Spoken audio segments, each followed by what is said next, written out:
드넓은 우주 속 인간은 얼마나 미약한 존재인가요? 우리가 상상조차 할 수 없는 거대하고 무시무시한 존재 앞에서 느끼는 극한의 공포. 그것은 단순한 두려움을 넘어서 경외감까지 불러일으킵니다. 오늘 우리는 두 철학자의 사유와 함께 이 근원적 공포에 대해 이야기해 보려 합니다. 바로 이성의 한계를 넘어서는 경험, 숭고를 이야기한 임마누엘 칸트와 그리고 본질과 형식의 불일치에서 기이한 아름다움을 찾아낸 헤겔입니다. 이 심오한 철학적 렌즈를 통해 우리가 다시 해석할 작품은 사이파이 호러의 걸작 리들리 스콧 감독의 에이리언과 그 배경이 되는 러브크래프트의 코즈믹 호러입니다. 먼저 칸트의 숭고의 개념부터 살펴보겠습니다. 칸트는 판단력 비판에서 숭고는 우리 이성의 한계를 넘어설 정도로 거대하고 강력한 것에서 오는 일종의 고통스러운 쾌감이라고 말합니다. 이는 다시 두 가지로 나뉩니다. 수학적 숭고와 역학적 숭고죠. 우선 수학적 숭고는 우리가 그 크기를 가늠할 수 없을 정도로 압도적인 규모에서 오는 감정입니다. 끝없는 우주, 은하계의 광대함, 수억 년의 시간, 그리고 상상조차 할 수 없는 거대함을 마주할 때 우리는 존재의 미약함을 느끼죠. 바로 여기서 코스믹 호러의 핵심이 시작됩니다. 러브크래프트의 크툴루 신화를 떠올려보면 쉽게 이해할 수 있죠. 우선 러브크래프트의 작품 세계에 대해 먼저 이야기해 보겠습니다. H.P. 러브크래프트, 그의 이름 앞에는 항상 코스믹 호러라는 수식어가 붙습니다. 그가 창조한 크툴루 신화의 핵심은 인간의 존재는 우주 앞에서 극도로 미약하고 우리가 감히 이해할 수 없는 미지의 존재들이 주는 압도적인 공포이죠.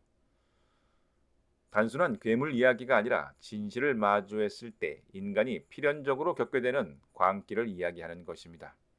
크툴루 신화에서는 수많은 기괴한 신과 존재들이 등장합니다. 그중 가장 상징적인 존재는 아마 태평양 심해에 잠들어 있는 크툴루일 것입니다. 거대한 문어의 머리에 용의 날개, 인간의 몸을 한 이 고대의 신은 그저 고요히 잠들어 있는 것만으로도 우리에게 불안과 공포를 선사합니다. 하지만 크툴루가 다가 아닙니다. 모든 것의 근원인 맹목적인 혼돈의 신 아즈아토스, 시공간을 초월하는 요그소토스, 인간 세상에 가장 자주 개입하는 혼돈의 사자 니알라토테 등 수많은 고대의 신들과 외계의 신들이 존재합니다. 이들의 존재와 비밀은 주로 네크로노미콘과 같은 금서 속에 봉인되어 있는데 감히 펼쳐봐서는 안 될 금단의 지식들이 가득하죠. 크툴루 신화는 단순히 섬뜩함을 넘어 깊은 메시지를 던집니다. 인간 중심적인 사고방식에 대한 강렬한 도전이죠. 우리가 유일한 지성체가 아니며 진정한 공포는 미지의 존재 그 자체가 아니라 그 존재를 인지했을 때 우리 자신의 이성이 붕괴되는 지점에서 온다는 것을 보여줍니다. 이러한 독특한 세계관 덕분에 러브크래프트의 작품들은 현대 문화 예술 전반에 엄청난 영향을 미쳤습니다.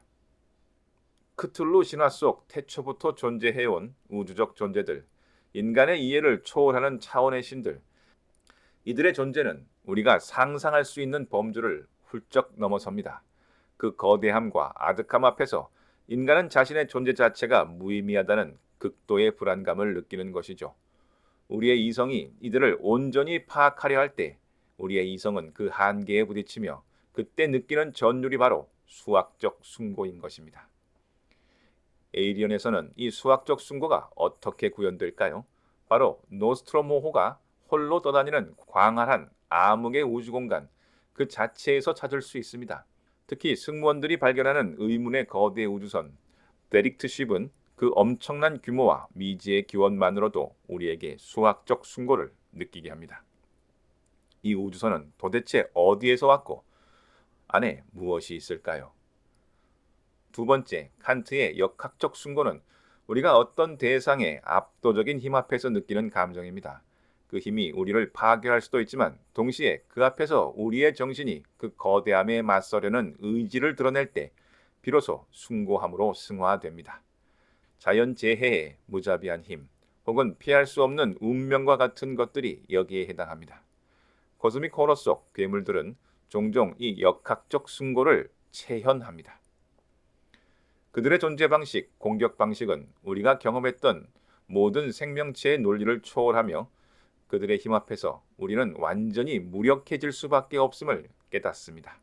공포와 경외감, 그리고 도저히 이해할 수 없다는 좌절감이 뒤섞이는 것입니다. 에일리언 속 제노모프는 역학적 숭고의 완벽한 표본입니다. 이 괴물은 생존과 파괴를 위한 완전한 형태로 진화했습니다. 끈질긴 생명력, 엄청난 속도와 힘, 뚫을 수 없는 외피, 산성 피해 공격 등 그 어떤 약점도 없죠. 승무원들이 아무리 발버둥 쳐도 이 기이한 존재를 막을 수 없고 오히려 하나둘씩 죽어나가는 모습에서 우리는 제노모프의 압도적인 힘에 의한 극한의 공포를 느끼는 것입니다. 이 공포는 단순한 생존의 위협을 넘어서 그 어떤 윤리나 목적도 없이 오직 본능에만 충실한 완전히 낯선 존재가 선사하는 경이로운 파괴성 앞에서 오는 전율이죠. 리플리가 이 괴물을 피할 수 없을 때 느끼는 좌절감과 공포, 그럼에도 불구하고 이 괴물에 맞서려는 의지, 이것이 바로 역학적 숭고인 것입니다. 이제 헤겔의 상징 예술로 넘어가 보겠습니다. 헤겔은 예술을 이념, 아이디어가 감각적 형식, 센셔스 폼으로 구현되는 과정으로 보았습니다. 그리고 이 구현 방식에 따라 예술을 상징예술, 고전예술, 낭만예술로 나눴죠. 상징예술은 예술의 가장 초기 단계입니다. 여기서는 이념이 너무 추상적이고 거대하여 감각적 형식이 그 본질을 온전히 담아내지 못합니다. 다시 말해 형식과 내용이 불균형을 이루는 것이죠. 형식은 본질을 상징할 뿐 완벽하게 표현하지 못한다는 것입니다. 예를 들어 이집트의 거대한 피라미드나 스핑크스는 죽음, 영원, 신비와 같은 거대한 본질을 상징하지만 그 거대한 형태로 본질을 직접적으로 보여주기보다는 암시하고 환기합니다. 이러한 불일치가 때로는 신비로움과 경외감을, 때로는 섬뜩함을 자아냅니다. 코스믹 호러는 바로 이 헤겔의 상징 예술적 특징을 강하게 띠고 있습니다. 코스믹 호러 속의 존재들은 형태 자체가 인간의 시각으로는 온전히 파악하기 힘든 기이하고 그로테스크한 모습을 하고 있습니다. 그들의 형상은 우주의 심연에 담긴 거대한 본질, 즉 인간이 결코 이해할 수 없는 우주의 진실, 태고적 혼돈, 그리고 비인간적 법칙들을 온전히 담아내지 못하는 불완전한 상징에 불과합니다. 우리는 크툴루의 문어 같은 머리, 박쥐 같은 날개, 거대한 몸체를 보지만 이 형태는 우리가 상상할 수 있는 최악의 악몽일 뿐 그들이 진정으로 상징하는 우주적 공포의 본질과는 비교할 수 없이 미미한 부분일 뿐입니다. 형식의 기괴함과 동시에 그 형식이 암시하는 내용의 무한한 광대함, 그리고 이 둘 사이에 메울 수 없는 간극에서 우리는 극한의 불안감과 두려움을 느끼게 되는 것이죠. 에일리언 속 제노모프의 디자인은 H.R. 기거의 상상력에서 비롯되었는데 이는 상징예술의 완벽한 구현체라고 할 수 있습니다. 제노모프는 기계적이면서도 유기적이고 섹슈얼하면서도 폭력적이며 아름다우면서도 혐오스럽습니다. 우리는 무언가를 보고 있지만 무언지 알지 못하는 격렬한 불일치에 이르게 되는 것입니다. 그 불일치가 바로 우리에게 공포로 다가옵니다. 제노모프의 기이한 형태는 단순히 무서운 괴물을 넘어서 삶과 죽음, 생존과 파괴, 창조와 소멸이라는 우주적 본질을 모두 담고 있는 것 같습니다. 하지만 동시에 그 어떤 것으로도 제노모프는 완전히 설명될 수 없습니다.